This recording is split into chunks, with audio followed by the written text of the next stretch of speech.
जो खाते गांव में हुआ, मैं उस दर्द को भूला नहीं हूं। जहां मेरे प्यारे भाइयों के साथ अपमान किया गया टीआई द्वारा, मैं उस दर्द को भूला नहीं हूं। मैं हर एक दर्द को अपने अंदर समा के बैठा हूं। यहां राका का मकान तोड़ दिया, वहां दत्तू मेड़े का मकान तोड़ दिया, और खाते गांव में कार्यकर्ताओं के साथ जो अपमान किया, क्या मैं वहां बैठा देखता नहीं हूं? सारी फ्लाइट इंदौर की कैंसिल की आज आने रोकने के लिए। और वो जो 2 बजे वाली फ्लाइट थी, 2:40 वाली, वो 3:45 बजे उड़ी वहां से। वो भी लेट पे लेट होती है। मैं समझता रहा कि सरकार को समझ आ गया कि पिछड़े वर्ग के लोगों ने आरक्षण के खिलाफ मोर्चा लिया हुआ है, और अगर ये चंद्रशेखर भी आ गया, ये इकट्ठे हो गए, तो आज ही क्रांति हो जाएगी मध्य प्रदेश में। मैं इस बात को वहीं बैठे समझ रहा था। मैं ये समझ रहा था कि मुख्यमंत्री जी देख रहे हैं कि दोबारा नेमावर न हो जाए। मुख्यमंत्री इस बात को समझ रहे हैं। आप देखते जाओ, भीम आर्मी के लोगों ने मोर्चा ले लिया है। अब कोई हवा, कोई तूफान, कोई आंधी नहीं रोक सकती।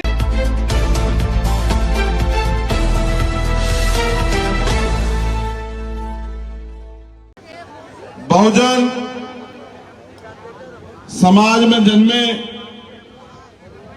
सभी संतों, गुरुओं, महापुरुषों को नमन करते हुए, क्रांति की धरती शाहजहांपुर, करुणा के सागर तथागत गौतम बुद्ध, संत शिरोमणि सतगुरु रविदास जी महाराज, भगवान वाल्मीकि महाराज, गुरु नानक देव, संत कबीर, और समय समय पे इस देश में जन्मे उन महापुरुषों को भी नमन करता हूं जिनमें शिक्षा की जोत जगाने वाले राष्ट्रपिता ज्योतिबा फूले, आरक्षण के जनक छत्रपति साहू जी महाराज, और करोड़ों शोषितों को वोट का प्रयोग, वोट की ताकत देने वाले डॉक्टर बाबा साहब भीमराव अंबेडकर, और सोए बहुजन समाज को वोट का प्रयोग करके बताने वाले किस तरह से वोट की रक्षा सुरक्षा होती है, और वोट के जरिए किस तरह अल्पजन्मी बहुजन बनके अपनी गरीबी, अपनी परेशानियां, अपने साथ होने वाले अन्याय को खत्म कर सकते हैं।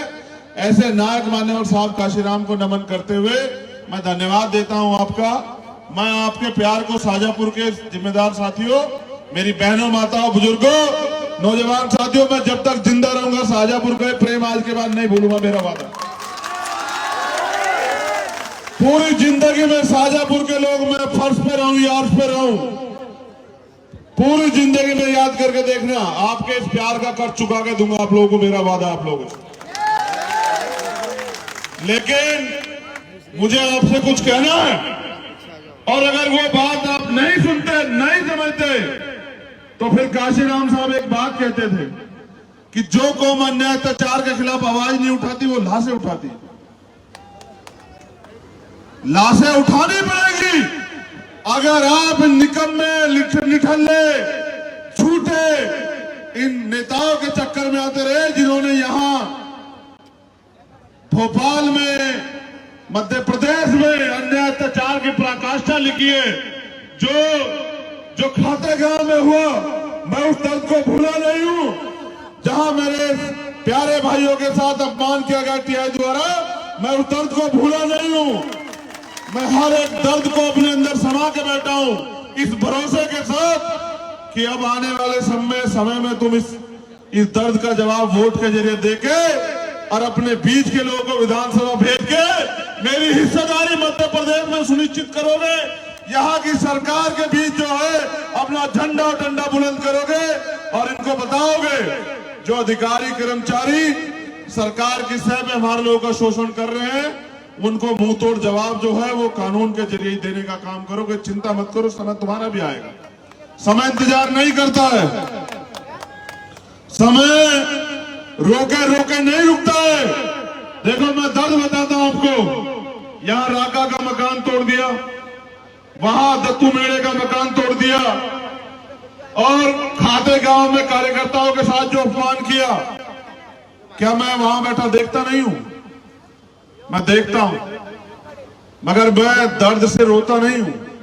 मैं उस दर्द से ताकत बनाता हूं, और उस ताकत को बना के मैं आपके बीच आता हूं। आज भी क्या नहीं था रोकने के लिए। यहां मैं नहीं जानता कि सरकार ने कैंसिल कराई या प्राकृतिक रूप से कोई मुसीबत थी। सारी फ्लाइट इंदौर की कैंसिल की आज आने रोकने के लिए। और वो जो 2 बजे वाली फ्लाइट थी, 2:40 वाली, वो 3:45 बजे उड़ी वहां से, वो भी लेट पे लेट होती रही। मैं समझता रहा कि सरकार को समझ आ गया कि पिछड़े वर्ग के लोगों ने आरक्षण के खिलाफ मोर्चा लिया हुआ है, और अगर ये चंद्रशेखर भी आ गए और ये इकट्ठे हो गए तो आज ही क्रांति हो जाएगी मध्य प्रदेश में। मैं इस बात को वहीं बैठे समझ रहा था। मैं ये समझ रहा था कि मुख्यमंत्री जी देख रहे हैं कि दोबारा नेमावर न हो जाए। मुख्यमंत्री इस बात को समझ रहे हैं, इसलिए वो जानबूझ के अपनी सरकारी मशीनरी का दुरुपयोग कर रहे हैं। याद रखो, ये गुलाम भारत नहीं है, ये आजाद भारत। जितने अधिकार उनको हैं इतने अधिकार हमें, और जितनी ताकत वो रखते हैं उतनी ताकत हम रखते हैं। लेकिन हम कमजोर इसलिए हैं कि इस देश की 3 बड़ी ताकतें, मनी, माफिया, मीडिया, उनके कब्जे में। अगर हमारे कब्जे में कुछ है तो वो हमारा शरीर, वो हमारी ताकत, और इस अन्याय को हमें सहना पड़ता है।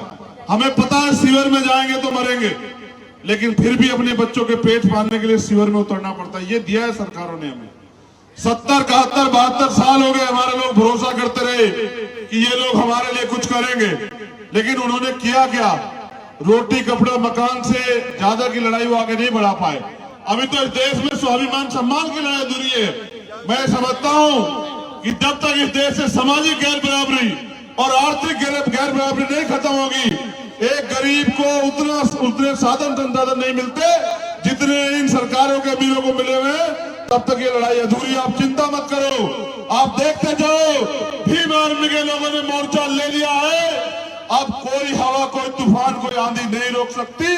अब गरीब को भी बराबरी के अधिकार मिलेंगे, जो अधिकार इन पुराने सरकारों के लोगों ने दबा के रखे हैं। मैं अभी लौटा उड़ीसा से, और जब मैं उड़ीसा में गया तो मैंने देखा, उससे पहले मैं झारखंड गया, उसके बाद मैं राजस्थान गया, फिर मैं हरियाणा गया। मैंने कई स्टेट में जाकर देखा कि आज भी गरीबी, बिना भूमि के, बिना साधन के, बिना नौकरियों के, बिना रोजगार के हमारे लोग रोटी, कपड़ा, मकान के मोहताज हो रहे हैं। और ये सरकार हमारी उसी इसका फायदा उठा रही है।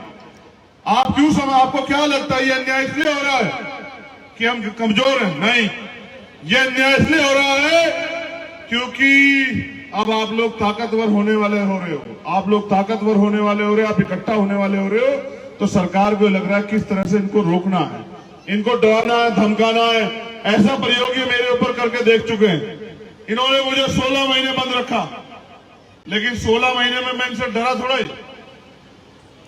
इन 16 महीने में इनसे नहीं डरा।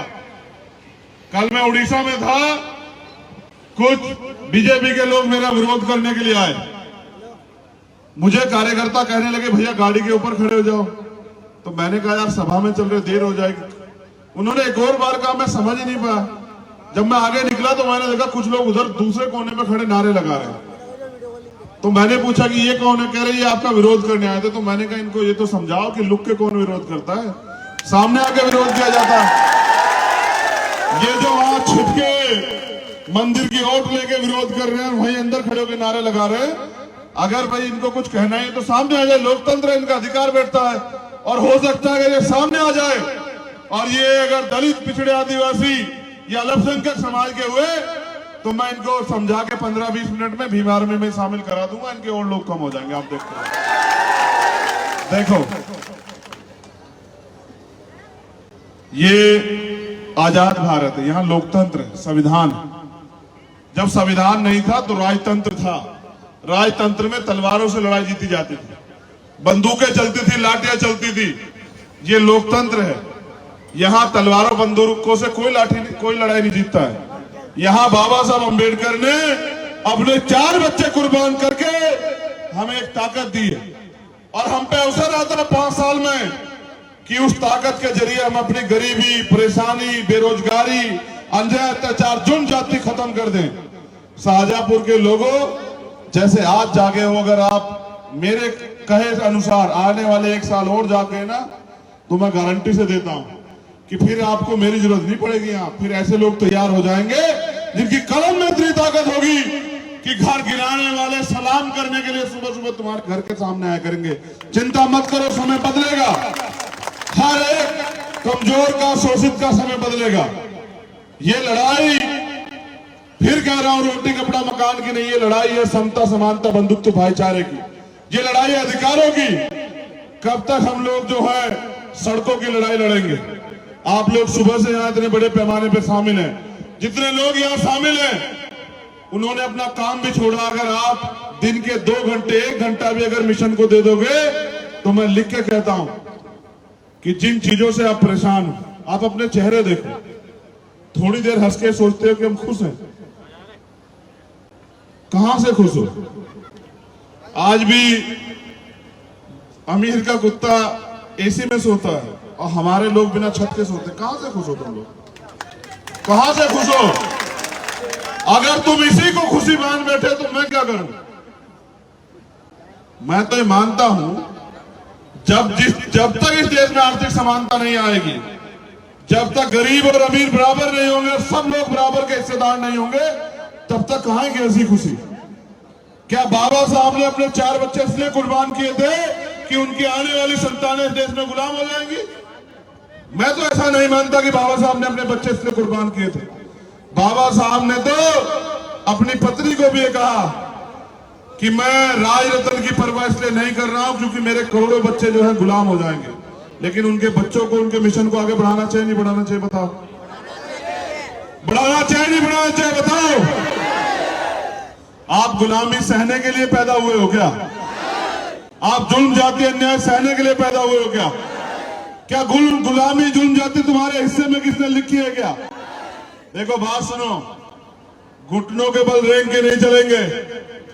आंख से आंख मिला के बात करेंगे और अपने हिस्से की ताकत को, अपने हिस्से के अधिकार को छीन लेंगे। मांगने सिर्फ भीख मिलती है, अधिकार छीनने पड़ते हैं। इसलिए अपनी मुट्ठी ऐसे ऐसे बंद करो मेरे साथ ऐसे। अगर आप चाहते हैं गरीब हर वंचित इंसान की आवाज आप तक पहुंचे तो हमारे चैनल को सब्सक्राइब करें और बेल आइकन का बटन दबाना ना भूलें। देखते रहिए बहुजन न्यूज।